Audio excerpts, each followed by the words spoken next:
Então, hoje a gente vai dar sequência aí às aulas de valvopatia, com uma aula sobre estenose aórtica, que é a doença valvar mais prevalente. A Letícia, então, ela vai apresentar a aula hoje. Ela foi baseada num artigo do Blaise Carabello, publicado no Lancet em 2009, e também um pouquinho nas diretrizes brasileiras. Bom dia, meu nome é Letícia, sou R4 de Medicina Intensiva do PNI. Eu vou falar sobre a estenose aórtica.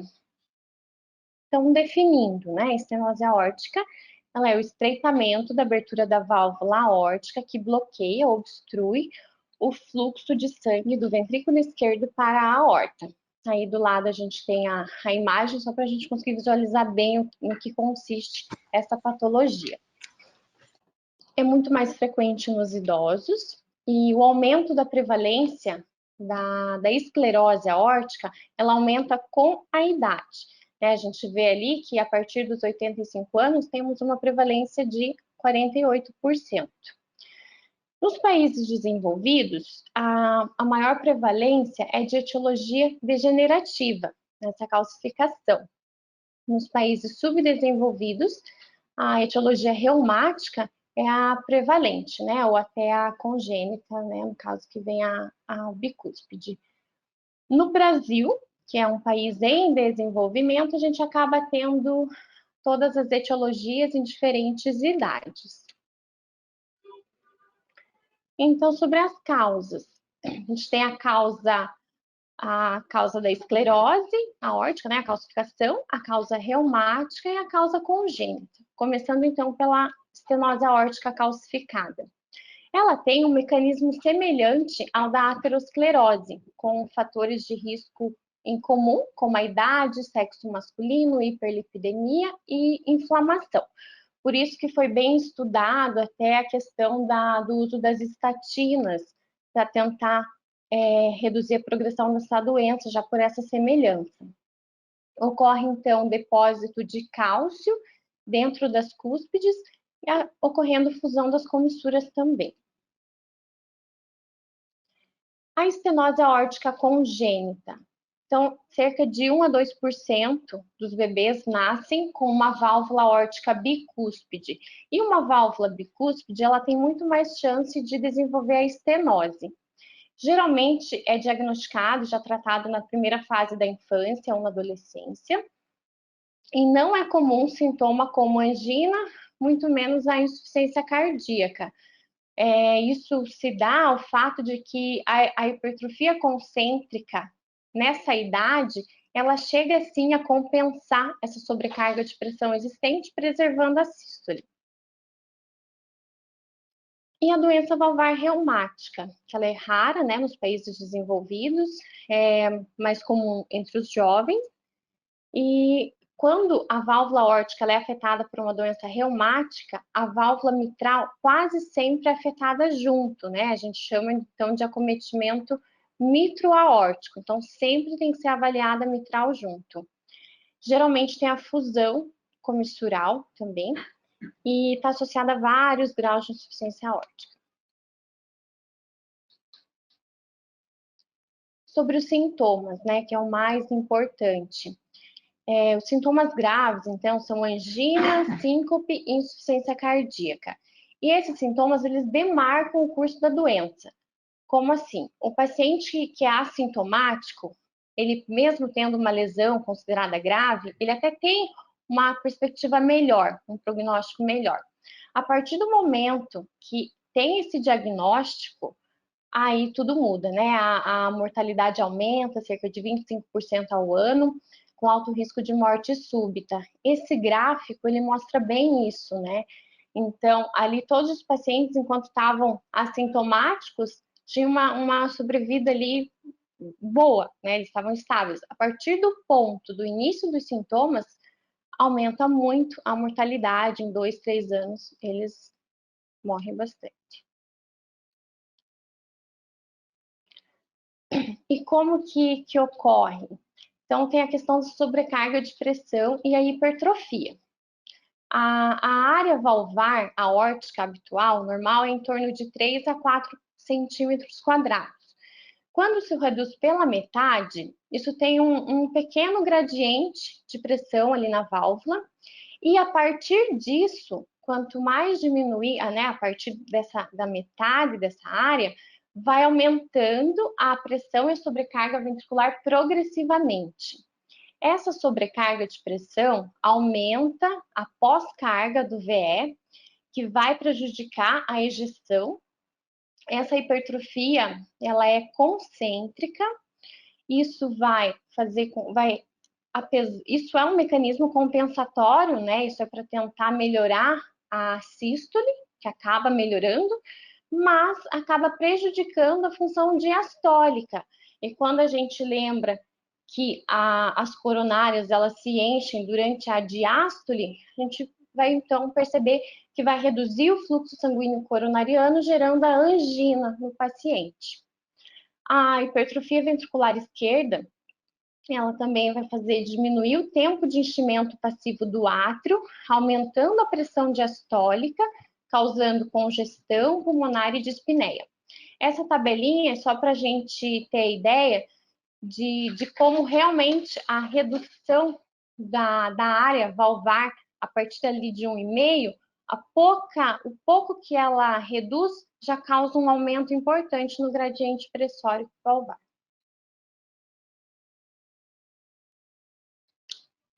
Essa hipertrofia concêntrica, que era para ser compensatória, ela não vai conseguir compensar em todos os casos.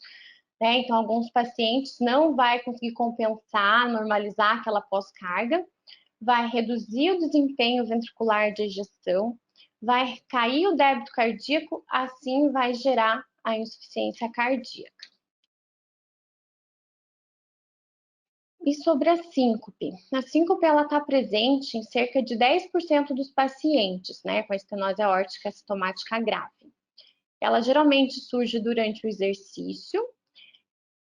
Nos indivíduos saudáveis, é normal que a PA aumente durante o exercício, né? E lembrando que a PA, a fórmula basicamente é o débito cardíaco vezes a resistência vascular periférica.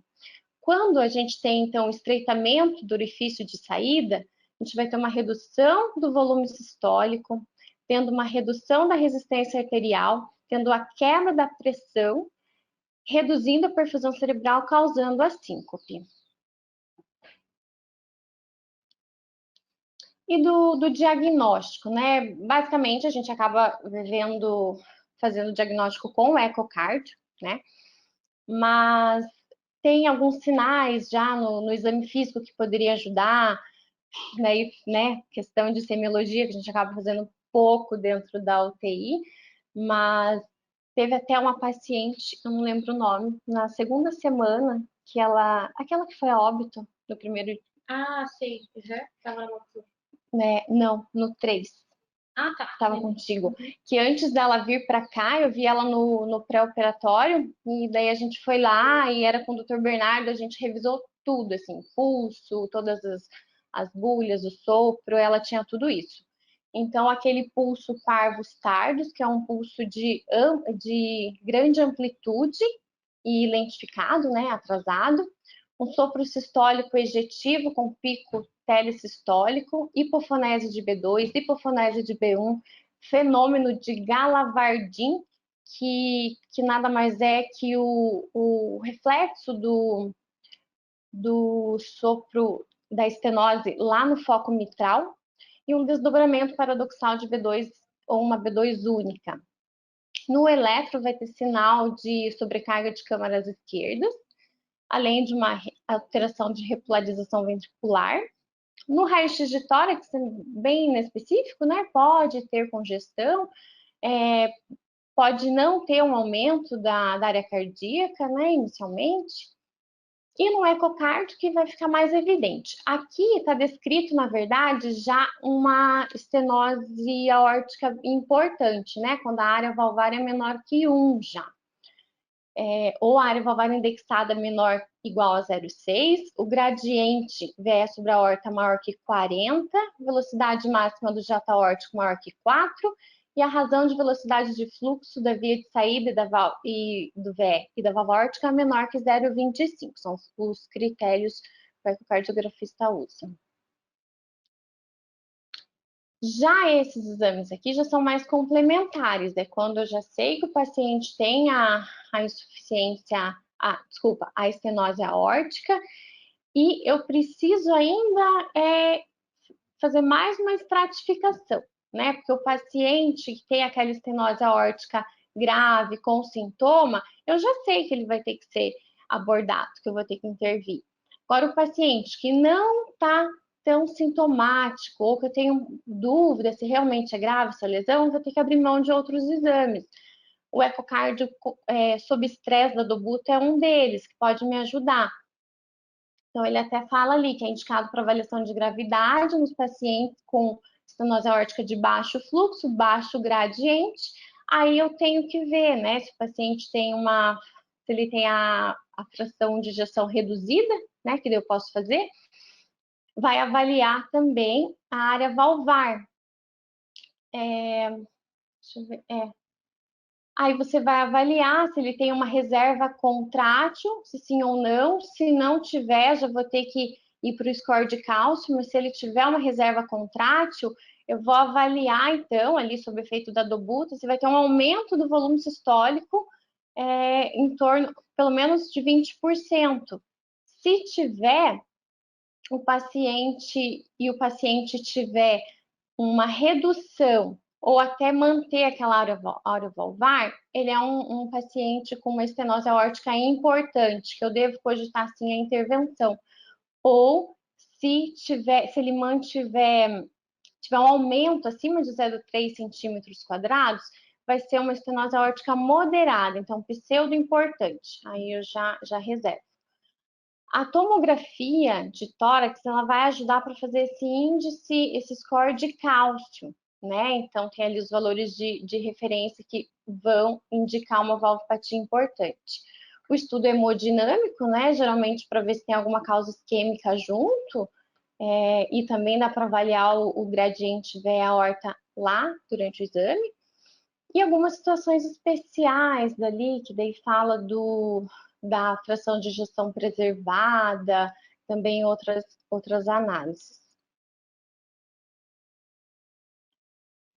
Sobre o tratamento, né, não tem, né, nenhuma medicação específica que possa mudar a progressão da doença. No artigo do Carabello, lá de 2009, ele indicava, até tinha escrito isso no slide, ele indicava o uso da estatina precocemente, lá na doença ainda leve, para retardar a progressão da doença. Mas nas diretrizes, né, publicadas ano passado, depois de muitos estudos publicados, chegaram à conclusão que não, que é controverso começar no início. Inclusive, algumas sociedades, como a American Heart Association, não recomenda o uso na prevenção da progressão da doença. Também a gente pode daí lançar mão de IECA, já se o paciente tem hipertensão, se ele tem uma EC descompensada, uso de nitroprusiato, né, o niprid também, se ele está no edema agudo de pulmão, sem contar que o niprid ele pode reduzir a pressão de enchimento e aumentar o fluxo sanguíneo do miocárdio, aliviando a isquemia e aumentando a contratilidade. E quando é que a gente vai intervir?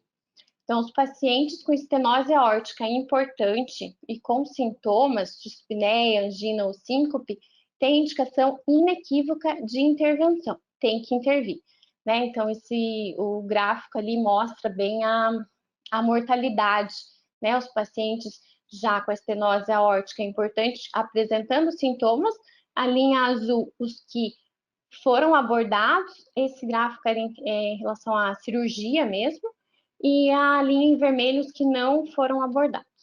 A diferença brutal, né, entre os dois grupos. E como é que eu vou avaliar, né, essa intervenção? As diretrizes, né, todas elas frisam a necessidade de uma avaliação personalizada do paciente, né? Tem que ter uma equipe especializada nisso. ressalta ali, então, os critérios da estenose aórtica é importante, né? A área valvar tem que ser menor ou igual a 1, e os outros que a gente já citou. Lembrando que os pacientes, ou os assintomáticos, ou os que tinham um baixo fluxo com baixo gradiente, né, menor que 40, pode ser que tenha indicação de intervenção, né, que são os fatores complicadores, que a gente tem que avaliar com o eco, a ecospiro, o score de cálcio, os outros exames para auxiliar na tomada de decisão.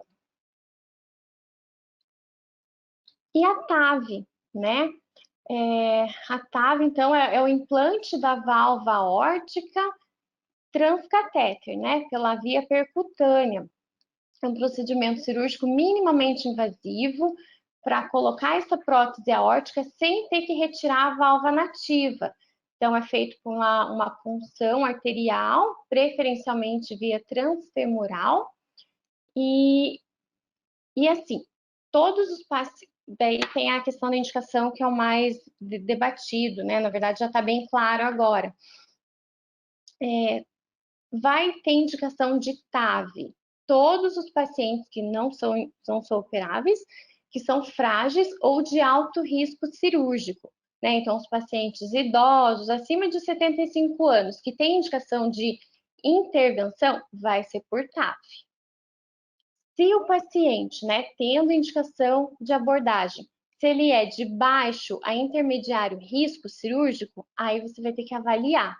Não está recomendado fazer a TAV nos pacientes com menos de 70 anos, porque a gente não tem estudo que possa garantir a durabilidade dessas próteses. Aqui é só, então, no quadro que está lá nas diretrizes, né?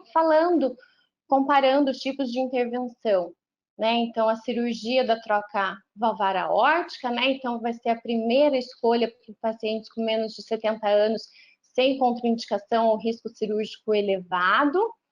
A TAV, né? Que a gente comentou, que é então, para ser feita via transfemoral, primeira escolha nos pacientes com risco cirúrgico proibitivo, quem tem contraindicação à cirurgia convencional, quem tem fragilidade ou risco intermediário, né, com aqueles outros critérios que a gente tinha que avaliar.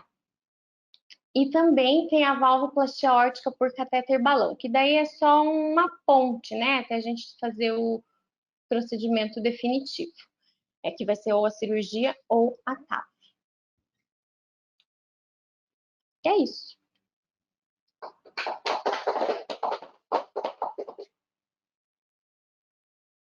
Obrigada, parabéns, Lê, pela aula, né? Foi uma aula bem completa, bem organizada, a gente conseguiu seguir o teu raciocínio.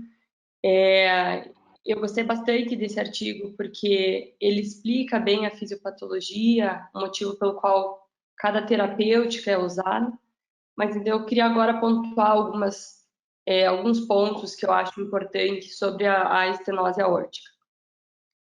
Então, ela é a valvopatia mais prevalente, né? Porque a principal etiologia é a doença degenerativa por calcificação valvar, e a gente vem vendo aí um envelhecimento da população e, consequentemente, a estenose aórtica vem acontecendo com mais frequência, né? Outras duas etiologias é a febre reumática em paciente em países em desenvolvimento, né? E a válvula bicúspide, como você comentou, né? E aí acometem mais pacientes jovens, e a gente vai falar um pouquinho sobre isso depois lá no tratamento. O diagnóstico da estenose aórtica é importante, então ele é sugerido por aquele sopro, que é um sopro característico, que é o sopro ejetivo, né? O sopro crescendo e decrescendo, é aquele sopro com formato de diamante, né? E geralmente ele tem, na estenose aórtica importante, ele tem um pico telesistólico, né? Isso que caracteriza o sopro como um sopro de uma estenose aórtica importante, né? Ou seja, de novo, a intensidade do sopro, apesar de que, né, a intensidade ali geralmente vai aumentando com a gravidade da doença, um sopro alto, ele não necessariamente é o que vai me determinar que a estenose aórtica é grave, né, mas sim o pico desse sopro, né? Então, quanto mais tarde na sístole, maior a gravidade da minha estenose aórtica. E aí o ecocardio é o principal exame para a gente confirmar o diagnóstico, né? Então, a gente confirma o diagnóstico, a gente consegue avaliar a gravidade anatômica dessa valvopatia, e a gente faz o segmento desses pacientes, né? Sendo que o que define a estenose aórtica anatomicamente importante é uma área valvar menor do que 1 e um gradiente médio maior do que 40. E aí, só para tentar esclarecer um pouquinho, e eu acho que isso é uma condição interessante para se saber, é que existem alguns pacientes com estenose aórtica que têm disfunção ventricular esquerda. E aí você tem uma discrepância do gradiente aórtico em relação à área valvar, né? Então, eles têm uma área valvar menor do que 1, mas o gradiente, ao invés de ser maior do que 40, né, que seria o esperado para essa área, ele é menor do que 40. Né? E isso é o que a gente chama de estenose aórtica baixo fluxo, baixo gradiente, né? Que a gente tem um gradiente subestimado porque ele tem uma disfunção ventricular, né? Mas aí, nesses pacientes, quando a gente coloca eles para fazer um ecocardio de estresse, né, farmacológico, então a gente dá dobutamina para esse coração, esse gradiente ele sobe acima de 40 e aí confirma que a minha estenose aórtica, na verdade, ela é importante, né? Ela é uma estenose aórtica verdadeira, né? Se eu dou ocasionalmente, né, eu dou a dobutamina, então eu dou inotropismo para o coração, e essa válvula, né, a força do meu coração faz essa válvula se abrir mais, a área valvar aumenta, né? Então ele fica com uma área valvar maior do que 1 e o gradiente já era menor do que 40. Então essa é a estenose aórtica pseudo-importante, né? Ela não vai indicar intervenção, né? Obviamente que para isso o coração ele precisa ter uma reserva contrátil, né? E tem valores para isso, em que o meu débito cardíaco precisa aumentar com a dobutamina que eu estou fornecendo, né? Para realmente dizer que meu teste está sendo efetivo. E quando ele não tem essa reserva contrátil, daí eu faço o score de cálcio, né? E aí não confundir o score de cálcio valvar com o score de cálcio de coronária, né? Uma coisa, cada coisa tem o seu motivo, né? Então aqui a gente vai ver o score de cálcio da válvula, isso é feito por tomografia, é um exame tranquilo, e geralmente quando o score de cálcio é bem alto, isso vai corroborar para um diagnóstico de uma estenose aórtica mais importante que exige uma intervenção valvar, né? Então a maioria dos pacientes, eles permanecem assintomáticos por vários anos, e o início dos sintomas, como a Lê comentou, é um marco na evolução da estenose aórtica, porque a partir daí a sobrevida começa a cair muito, né? Se não é feita uma correção dessa válvula, né? E por isso, sempre que a gente tem uma estenose aórtica importante na ausculta, quando um paciente chega na emergência, a gente precisa internar esse paciente para avaliar melhor, né, esse paciente, tentar compensar ele clinicamente e programar a cirurgia geralmente no mesmo internamento, né? Então, de uma forma geral, esses pacientes, quando eles chegam, eles são pacientes difíceis de você fazer o manejo clínico e de compensar, né? O que a gente faz é iniciar diurético para controle dos sintomas, para tentar reduzir a congestão pulmonar e sistêmica. A dose geralmente é 1 miligrama por quilo. E aí a gente tenta compensar enquanto a gente está investigando esse paciente para programar a cirurgia. Conceitualmente, a gente não faz vasodilatador ou beta-bloqueador neles, né? Porque, na verdade, a estenose aórtica, ele gera para o coração uma pós-carga fixa, né? Ele não vai mudar a pós-carga com vasodilatador. Então, a vasodilatação, ele acaba aumentando o gradiente transvalvar e muitas vezes faz esse paciente piorar porque ele vasodilata e entra ele não aumenta o débito cardíaco, né? Com essa vasodilatação e ele acaba entrando em choque, né? Então, essa medida de vasodilatação, a gente geralmente faz em situação mais grave, em que não se tem mais o que fazer, que o paciente está evoluindo para edema agudo de pulmão, né? E geralmente com uma medicação titular, então um nitroglicinato EV, em bomba, que você tem maior controle aí do que você está fazendo com o paciente, né? E o tratamento definitivo é sempre a correção cirúrgica, né? A gente sabe que não tem nenhuma medicação capaz de retardar a progressão da estenose aórtica ou que é boa, né, para esses pacientes. Então, o tratamento de eleição ainda continua sendo cirúrgico com troca valvar aórtica, né? Cada vez mais se fala de preservação da válvula aórtica com plastia, quando isso é possível, né? Isso porque as próteses, elas sempre têm algum risco, né? Alguma desvantagem. Então, a gente geralmente tem prótese biológica ou homem-enxerto, né? Que são geralmente indicados em pacientes idosos, porque elas duram mais nesse grupo de pacientes, que eles têm uma resposta à degeneração mais reduzida. E a prótese biológica evita o risco da anticoagulação.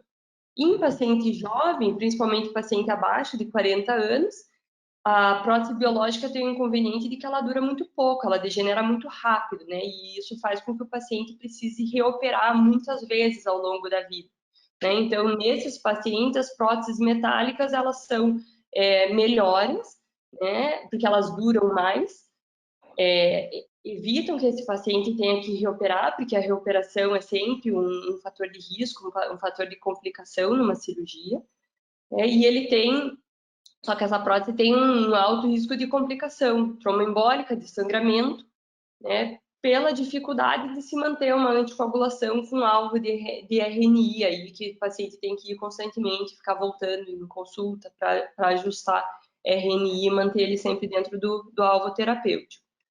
A TAV, ela é uma opção que ela vem ganhando muito espaço, né? Antigamente ele estava indicado só para pacientes muito idosos, com múltiplas comorbidades e com risco cirúrgico proibitivo, né? Mas cada vez mais ela, né, vai provavelmente se desenvolver, as tecnologias elas vêm melhorando, né? E cada vez mais a ideia é que você consiga criar próteses boas e que você possa estar implantando ele em pacientes de riscos mais baixos, né? Atualmente, o follow-up dos estudos são muito curtos, né? Então vai até 5 anos de evolução, né? Em pacientes de risco intermediário e idosos, né? Então essa é uma tecnologia nova, né, que a gente está descobrindo como que vai ser a evolução dessas próteses a longo prazo. Então, atualmente, a indicação delas ainda é restrita para pacientes de maior risco, mais idosos, e com o tempo a gente vai descobrir se eles vão ganhar o espaço da cirurgia, né? E aí, alguns pacientes que a gente vai ver, e principalmente ali no INC, são os pacientes que são submetidos à cirurgia de Ross, que é uma opção para pacientes jovens, né? Então, a cirurgia de Ross ela é feita em poucos centros, mas a gente tem essa experiência ali no INC, vocês vão provavelmente ver alguma cirurgia de Ross. Ela é uma cirurgia que ela basicamente ela consiste em você retirar a válvula aórtica do paciente, né, essa válvula aórtica doente, e você substitui com a válvula pulmonar do próprio paciente, né? Ou seja, você faz um autoenxerto pulmonar, né? E aí, para reconstruir a via de saída do ventrículo direito, que é onde estava a válvula pulmonar, que você tirou e colocou em posição aórtica, você implanta um homem-enxerto pulmonar, né? Essa cirurgia é indicada para paciente jovem, antes era abaixo de 40, atualmente se estende essa indicação para pacientes com menos de 50, 60 anos, com o intuito de garantir a durabilidade, né? Então, o autoenxerto, ele é um enxerto do próprio paciente, ele é um enxerto vivo, ele é um enxerto que cresce com a criança e ele tem uma hemodinâmica melhor, porque ele é um enxerto vivo, né? Ele é um enxerto do paciente, né? Então, com isso a gente tem uma sobrevida maior, a gente tem menos reoperações, porque ela dura mais do que a prótese biológica, e ele evita o risco do tromboembolismo e do sangramento que está associado com as próteses metálicas, que seriam a principal indicação nesses pacientes.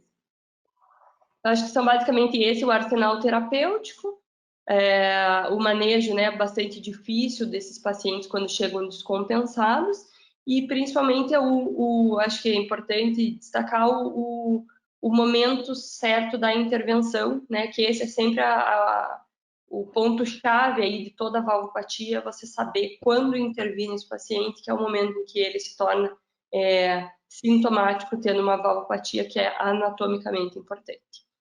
Então, acho que eram essas as considerações que eu tinha para fazer. Não sei se vocês têm alguma dúvida, se o Dr. Álvaro quer fazer algum comentário.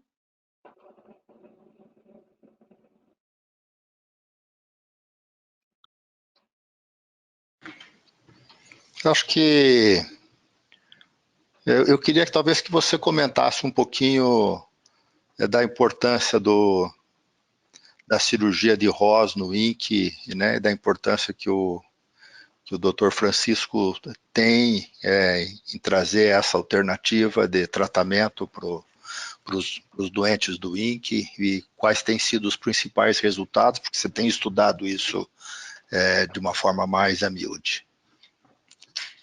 Então, a cirurgia de Ross, ela é pouco feita no Brasil. Então, né, no mundo inteiro, ela é muito combatida, porque, na verdade, a cirurgia de Ross, ela envolve, o principal ponto controverso é que ele envolve a troca de duas válvulas, né, em um paciente que tem uma lesão valvar única. Então, você mexe em duas válvulas, né, você deixa duas válvulas, digamos assim, você mexe em duas, então quando você vai precisar, por exemplo, reoperar esse paciente, ele tem duas fontes de necessidade de reoperação, né? Em um paciente jovem, né? E o risco dessas reoperações acabam sendo maiores, né? E essa é a crítica que se faz.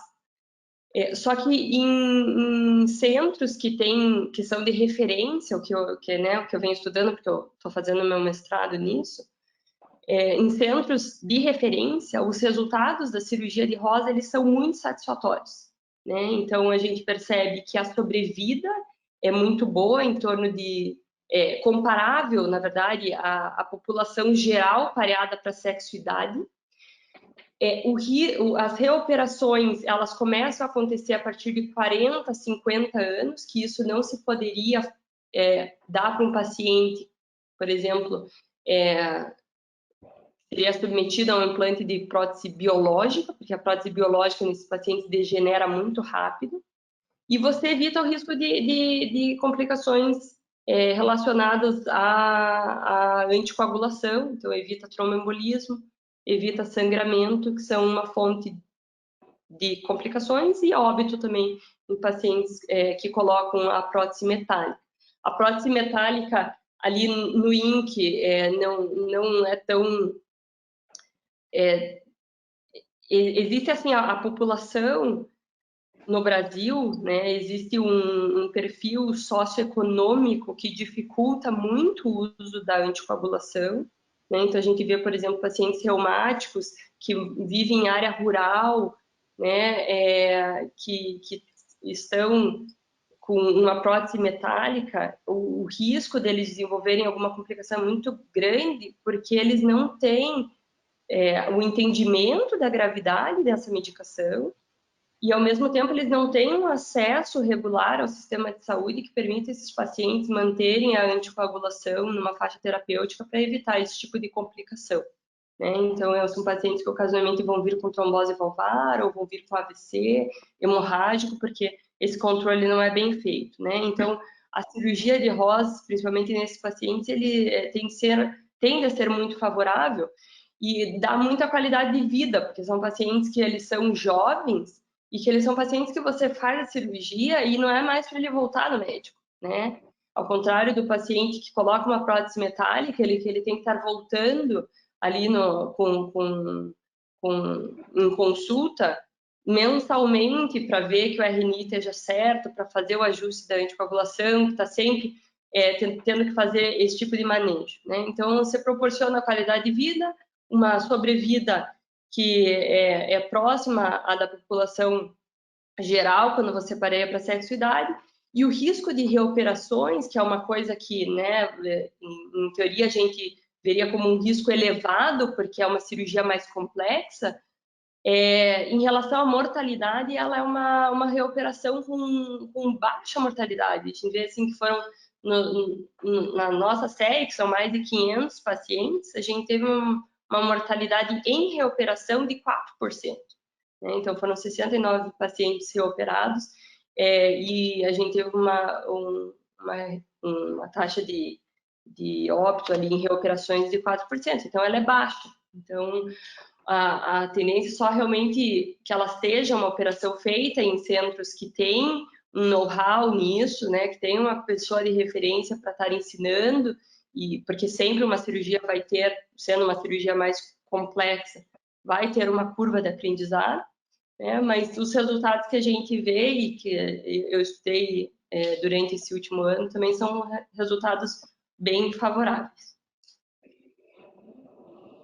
Não, legal, parabéns para vocês. Eu acho que esse item da referência nacional e internacional do INC e do grupo da cardiologia, da cirurgia cardíaca, do Dr. Francisco, é importante de ser divulgado, em especial para esse tipo de cirurgia que muito pouca gente faz. Obrigado. Obrigado, Letícia. Obrigado, Ana. Obrigada a vocês. E aí, acho que na próxima semana a gente volta com a aula da cardio também. Tá bom. Um abraço. Tchau. Obrigada.